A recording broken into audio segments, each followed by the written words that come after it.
লড়তে হবে একসাথে, সন্ত্রাসবাদী বিজেপির বিরুদ্ধে লড়তে হবে একসাথে, আক্রমণকারীকে অবিলম্বে গ্রেফতার করতে হবে, করতে হবে, করতে হবে, রাজ্যব্যাপী কংগ্রেসের আন্দোলন চলছে। করতে হবে একসাথে। বিজেপি নেতা কংগ্রেস তাদের উপর আক্রমণ করে, কংগ্রেসের উপর আক্রমণ করে বুঝে জিতা যায় না। জয় না, জয় না।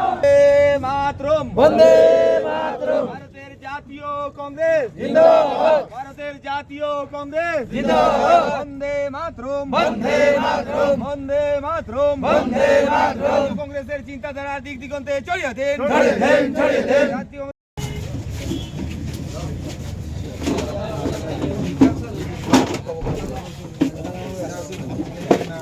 কুর্তি ব্লক যুব কংগ্রেসের উদ্যোগে আমরা প্রেমতলা বাজারে আমাদের ত্রিপুরা রাজ্যের ইনচার্জ অল ইন্ডিয়া কংগ্রেস কমিটির সম্পাদক অজয় কুমারজির উপর আজকে বিজেপির সন্ত্রাসবাদীরা আক্রমণ চালিয়েছে।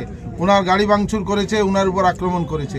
এই আক্রমণের প্রতিবাদে আমরা প্রেমতলা বাজারে আজকে বিক্ষোভ মিছিল করেছি এবং এই বিক্ষোভ মিছিল থেকে আমরা বার্তা দিতে চাই যে আজকেই রাজ্যে নির্বাচন কমিশন নির্বাচন ঘোষণা দিয়েছেন।